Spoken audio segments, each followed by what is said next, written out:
एक बार फिर गुलिस्तान न्यूज़ में आप सभी का स्वागत करते हैं। एक ख़ास प्रोग्राम लेके आपके सामने आया हूं और ख़ास मुलाकात में आज हमारे साथ एक ख़ास मेहमान ज्वाइन कर रही हैं। हमारे साथ डॉक्टर रश्मि सलूजा ज्वाइन कर चुकी हैं, जो कि कर्लिंग फेडरेशन ऑफ इंडिया के प्रेसिडेंट हैं। मैम, हमारे साथ ज्वाइन करने के लिए बहुत बहुत शुक्रिया। थैंक यू, बहुत बहुत धन्यवाद मुझे यहाँ बुलाने के लिए। सबसे पहले करगिल में आपका वेलकम करते हैं और सबसे पहले आपसे जानना चाहेंगे, चूँकि आपने करगिल का विज़िट किया है, लद्दाख का एक जो अहम डिस्ट्रिक्ट है, कैसा लगा आपको करगिल? कारगिल का जो सबसे सुंदर चीज़ लगी मुझे यहाँ के लोग। यहाँ के लोग बहुत हॉस्पिटेबल हैं, बहुत वेलकमिंग हैं और उनमें कुछ ना कुछ करने का जुनून है। मैंने इतना उत्साह एक छोटा सा एक बच्चे से लेकर के सब में ये देखा कि उनके यहाँ पे स्पोर्ट्स हो रहे हैं और आइस हॉकी होना था, एलजी कप होना था। उसका इतना एंथुजियाज़म मैंने इस तरीके का बहुत कम जगह देखा है। बहुत बड़े बड़े शहरों में शायद लोगों के पास समय नहीं है और इतनी इम्पॉर्टेंट चीज़ को वो मिस कर देते हैं। पर ये कारगिल और लद्दाख का ये मेरे को सबसे बड़ा यूएसपी लगा। जी मैम, चूँकि आपने करगिल का विज़िट किया है, तो विज़िट का मेन क्या पर्पज़ है आपका? कुछ दिनों पहले मेरी मुलाकात ऑनरेबल माननीय लेफ्टिनेंट गवर्नर साहब से हुई उनके दिल्ली के निवास में, और वो बहुत एंथुजियास्टिकली उन्होंने बताया कि अभी आइस हॉकी होने वाला है कारगिल में, और कारगिल में और लेह में वो पूरा साल जो एक sports stadium winter Olympic sports के लिए बना रहे हैं।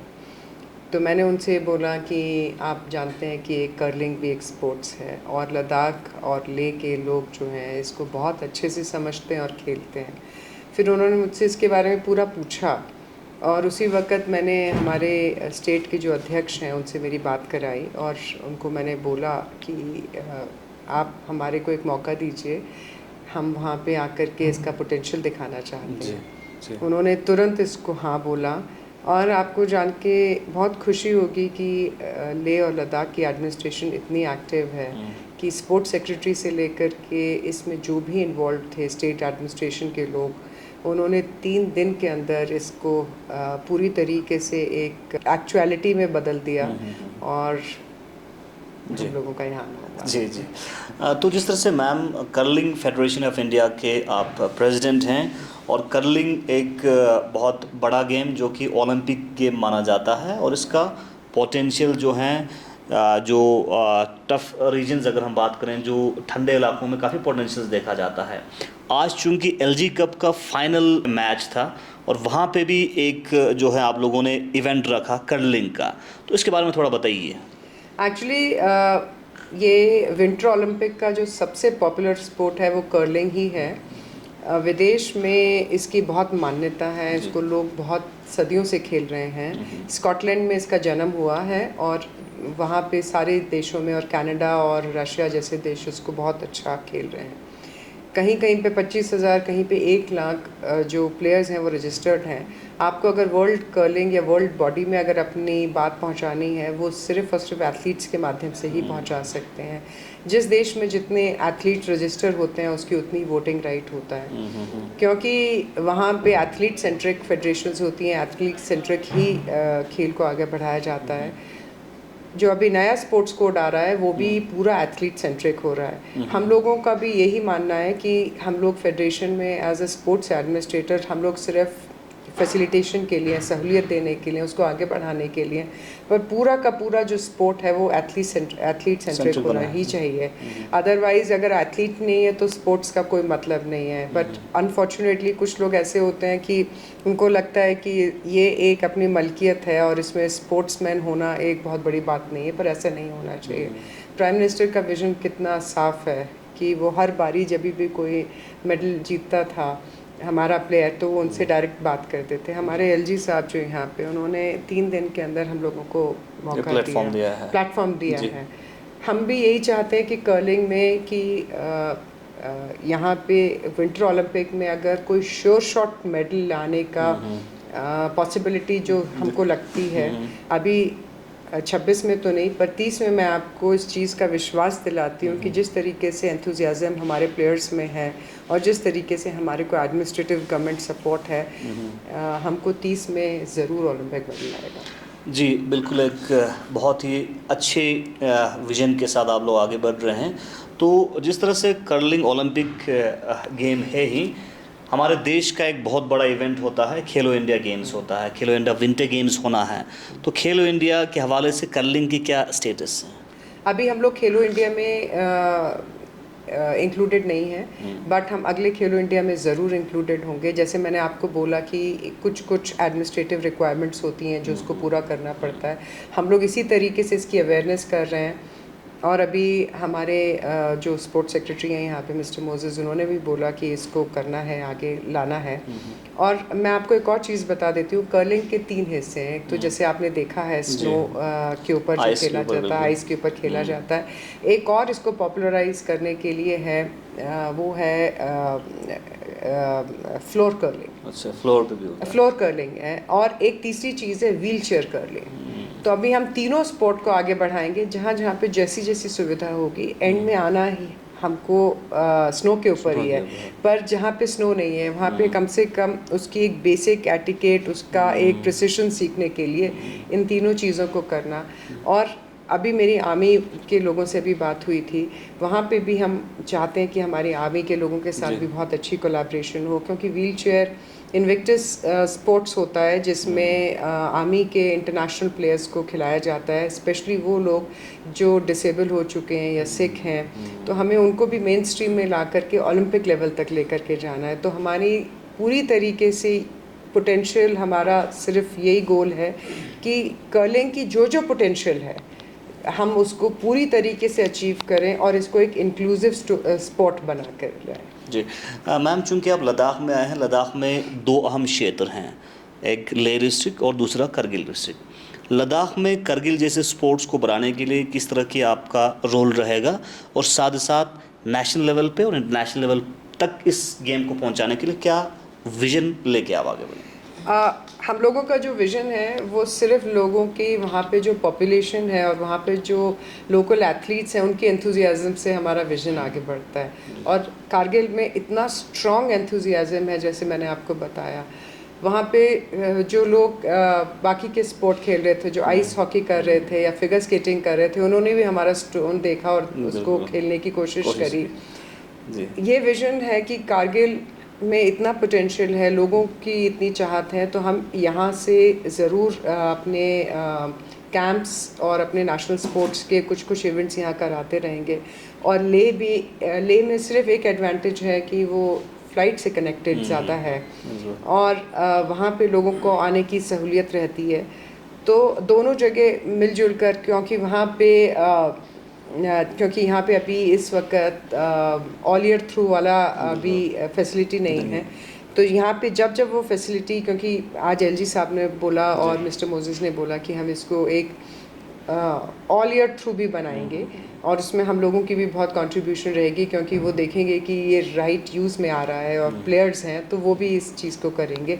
और लेह में हम लोग डेफिनेटली कोशिश कर रहे हैं कि एक नेशनल्स करें और नेशनल कैंप्स भी करें। और हम ये भी चाहते हैं कि हमारे जो वर्ल्ड के प्लेयर्स हैं और जो वर्ल्ड इंटरनेशनल लोग आके देखें कि हम लोग फैसिलिटी में भी बहुत स्ट्रॉन्ग हैं और हमारे प्लेयर्स भी बहुत खेलना चाहते हैं। So it will be a very big showcase for international audience. जी मैम, किसी भी गेम को आगे बढ़ाने के लिए उसके लिए इंफ्रास्ट्रक्चर की ज़रूरत पड़ता है और साथ ही साथ इक्विपमेंट्स की भी ज़रूरत पड़ता है। आइस हॉकी पहले इंफ्रास्ट्रक्चर उतना डेवलप नहीं था, लेकिन अब बहुत डेवलप हो गया है और आज के टाइम पे लद्दाख में आइस हॉकी डेवलप होने के कारण देश के 90% जो इंडिया को रिप्रेजेंट करते हैं वो लद्दाख से ही हैं। तो लद्दाख में इंफ्रास्ट्रक्चर और जो प्लेयर्स को सपोर्ट करने के लिए इक्विपमेंट्स के हवाले से किस तरह की मदद जो है आपका रहेगा? हम लोगों का देखिए, फेडरेशन जो है एक मदरशिप होती है जी। जो फेडरेशन का काम ही ये होता है कि सारी फैसिलिटीज़ प्रोवाइड करना, आप नेशनल इंटरनेशनल बॉडीज़ के साथ रिप्रेजेंट करना और अपने खिलाड़ियों को डिस्ट्रिक्ट लेवल तक। देखिए, आप नया स्पोर्ट्स कोड अगर आप देखेंगे, उन्होंने पूरी तरीके से ये डिफ़ाइन किया है कि आपको डिस्ट्रिक्ट लेवल, स्कूल लेवल और फिर स्टेट लेवल और फिर नेशनल लेवल तक लाने के लिए आपको पूरी बॉडीज़ बनानी पड़ेंगी, क्योंकि एंड ऑफ द डे आपका जो फीडर है, जो आपका एथलीट है, वो नीचे से निकल के ऊपर आएगा। हम लोगों का ये काम है कि हम लोगों को जब एथलीट की में ज़रा भी पोटेंशियल दिखती है या वो खेलना चाहता है, तो उसको एक प्लेटफॉर्म देने का काम, उसको इक्विपमेंट देने का काम, उसको एक इस तरीके से प्रेजेंट करने का काम जिसमें उसके कपड़े ठीक हों, और ये आइस का स्पोर्ट है, और उसके पहनावा ठीक हो, उसके पास इक्विपमेंट ठीक हो, और अनफॉर्चुनेटली ये इक्विपमेंट महंगे आते हैं, तो ऐसा नहीं है कि, और ये एक टीम स्पोर्ट है, तो इस तरीके से हम लोगों को उसकी टीम ठीक करना, एक एथलीट की बनाना, और उसके लिए हमारे को एक इक्विपमेंट देना, और ये इक्विपमेंट सिर्फ और सिर्फ एक ही जगह से बनता है, स्कॉटलैंड से बनता है। ये एक वॉल्केनिक इरप्शन से जो स्टोन का बना हुआ है, ये उसी से बनता है। पर ये एथलीट की प्रॉब्लम नहीं है, हमारे को एक एथलीट, एक बच्चे को सिर्फ और सिर्फ खेल पे ही ध्यान देना है। वो किस तरीके से खेलेगा, कहाँ से ये सब चीज़ें आएंगी, ये सारा काम उसकी जिम्मेदारी नहीं है। उसकी जिम्मेदारी सिर्फ ये है कि किसी समय पे वो हमको राष्ट्रगान इंटरनेशनल प्लेटफॉर्म पे कराए।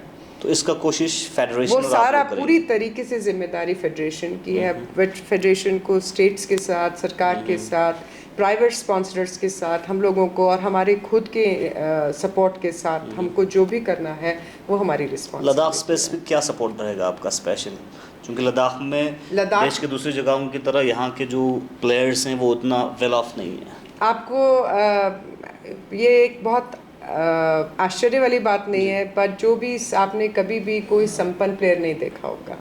सिर्फ लद्दाख की ये बात नहीं है, किसी भी देश का किसी भी कोने में, क्योंकि इतना कष्ट झेल करके, इतना प्रैक्टिस करके, चाहे बॉक्सिंग हो, चाहे रेसलिंग हो। मेरा अपना एक बहुत ही क्लोज बच्चा है योगेश्वर दत्त। हम लोग एक रेसलिंग एकेडमी भी चलाते हैं जो हम लोगों ने अपने पैसों से बनाई है, जो वर्ल्ड लेवल पे है। हर बच्चा बहुत स्ट्रगल करके आता है ऊपर। तो ये तो आपकी बात कि बच्चा तो संपन्न हो ही नहीं सकता है। अगर वो संपन्न बच्चा तो 20-20, 22-22 घंटा की मेहनत और कष्ट को शायद बर्दाश्त ना कर पाए। ये वही है जिनके अंदर बहुत हंगर है, और लद्दाख के लोगों के अंदर और बच्चों के अंदर बहुत जज्बा, मैंने आपको शुरू में बोला, बहुत जुनून है। उनको देखकर हम लोग यहाँ पे आए इसीलिए, उनको देख करके। तो उनके लिए सरकार से हमें जो भी मेहनत की ज़रूरत पड़ेगी, यहाँ पे उनको इक्विपमेंट पहुँचाने की ज़रूरत पड़ेगी, यहाँ पे एक अलग से एक सिर्फ कर्लिंग रिंग बनाने की ज़रूरत पड़ेगी, उसमें हमारे को जितना भी इंटरनेशनल टेक्निकल और फाइनेंशियल सपोर्ट की ज़रूरत पड़ेगी वो हम सब करेंगे। यानी अलग से कर्लिंग रिंग, चूँकि आइस हॉकी बहुत बिजी रहता है, तो अलग से बनाने की कोशिश करेंगे। बिल्कुल, हम लोग कोशिश करेंगे। हम यहाँ पे एडमिनिस्ट्रेशन से भी कल हम मिलने जा रहे हैं, और बहुत अच्छी बात है कि जितना एंथुजियास्टिक यहाँ के बच्चे हैं, यहाँ के एथलीट्स हैं, उतने ही एंथुजियास्टिक यहाँ के एडमिनिस्ट्रेटर्स भी हैं। मैम, जिस तरह से आपने ट्रेनिंग कैंप्स की जिक्र की, प्रिपरेशंस की जिक्र की, तो कब लद्दाख एक्सपेक्ट कर सकता है एक मेगा ट्रेनिंग कैंप लद्दाख? हम लोग तो कोशिश करेंगे मार्च अप्रैल में शुरू करने के लिए, एज अर्ली एज नाउ। हम लोग खेलो इंडिया जैसी संपन्न हो जाएगा, क्योंकि हमारे को जैसी खेलो इंडिया ख़त्म होगा तो हमारे को बोर्डिंग, लॉजिंग और उस पर्टिकुलर आइस रिंग में हमारे को पार्टिसिपेशन का समय मिल जाएगा। तो जैसे ही ख़त्म होगा हमारा पूरा चार्टर तैयार है। हम लोग कोशिश करते हैं, सिर्फ इसमें दिक्कत यही है कि यहाँ पे बच्चों को 2 या 3 दिन पहले आकर के एक्लिमेटाइज होना पड़ता है, क्योंकि हाइट के कारण। तो उस लॉजिस्टिक्स को भी मद्देनज़र में रख करके, क्योंकि हमारे यहाँ पे जो बच्चे हैं आंध्रा से आते हैं, तमिलनाडु से आते हैं, अरुणाचल से आते हैं, उन सबको एक्लिमेटाइजेशन में जितना समय लगेगा उसको भी हमें कैलेंडर में इंक्लूड करना पड़ेगा, क्योंकि बच्चों को एकदम से, छोटे बच्चे हैं, उनको we have to look after them, we have to look after उनकी सारी ज़रूरतों को हम लोगों को ध्यान में रखना है। क्योंकि जब कैंप होता है तो सिर्फ लद्दाख नहीं होगा, पूरे स्टेट्स के बच्चे होंगे, और लद्दाख हमारे साथ को होस्ट होगा। बिल्कुल। तो मैम, इस गेम को लेके, कर्लिंग जो स्पोर्ट्स हैं, इसको लेके क्या पोटेंशियल आपको नज़र आता है, और आप युवाओं तक क्या कहना चाहेंगे, किस तरह की मैसेज पहुंचाना? देखिए, युवा को 3 चीज़ों की बहुत ज़रूरत है यहाँ पे, एजुकेशन की, स्पोर्ट्स की और जॉब की। जी। अगर आपने एक बहुत अच्छे से कर लिया तो बाकी एंटरप्रेन्योरशिप, अगर आपने अच्छी पढ़ाई करी तो आपको एंटरप्रेन्योरशिप में और जॉब में मौका मिल सकता है। पर मैं आपको एक और बात बताती हूँ, जो बच्चा अगर खेलता है, खेलने के बाद अब उसके इतने ज़रिए खुल गए हैं, सरकार मदद करती है, नौकरियों में मदद करती है, वो अपना खुद का एक स्पोर्ट्स के कारण एक अपना बिजनेस शुरू कर सकता है। अब वो ज़माना चला गया जब वो बच्चा एक एथलीट जब रिटायर होता था, क्योंकि एथलीट बहुत जल्दी रिटायर हो जाते हैं, वो सिर्फ कोचिंग के अलावा फिर उनको कुछ और समस्या लगता ही नहीं है, ऑप्शंस नहीं लगते हैं। तो एक हम लोगों का फेडरेशन का एक बहुत इंपॉर्टेंट एस्पेक्ट यही है कि वो जो बच्चे एक्टिव लाइफ, जो एथलीट एक्टिव लाइफ के बाद क्या करेंगे, वो भी हमारी जिम्मेदारी होनी चाहिए। तो ये हमारा एक होलिस्टिक रिक्वायरमेंट है कि युवाओं को इस चीज़ से, मेहनत से नहीं डरना है और उनको ये समझ में आना चाहिए कि हर उनका पड़ाव बेटर होगा अगर वो देश के लिए खेलेंगे और इंटरनेशनल खेलेंगे। हर कोई इंटरनेशनल शायद ना खेल पाए, पर अगर वो देश के लिए भी खेलता है वो बहुत बड़ी बात है। और उसके बाद उसके और भी एवेन्यूज़ क्या हो सकते हैं, उसके जॉब क्या हो सकते हैं उसके बाद, ये सब की जिम्मेदारी भी हमारी है। बहुत बहुत शुक्रिया मैम हमें समय देने के लिए। हमारे साथ ख़ास मेहमान गुलिस्तान न्यूज़ के ख़ास कार्यक्रम ख़ास मुलाकात में डॉक्टर रश्मि सलूजा ज्वाइन कर चुकी थी, जो कि हिंदुस्तान के कर्लिंग फेडरेशन ऑफ इंडिया के प्रेसिडेंट हैं और आने वाले समय में कर्लिंग स्पोर्ट्स को लेकर लद्दाख में बड़े पैमाने पे एक्टिविटीज़ देखने को मिल सकता है और लद्दाख वासियों को और लद्दाख में जो एथलीट्स हैं, युवा हैं, उनको एक और स्पोर्ट्स के हवाले से अपॉर्चुनिटी और प्लेटफॉर्म मिल सकता है। आप देखते रहिए गुलिस्तान न्यूज़ के अपडेट्स के लिए।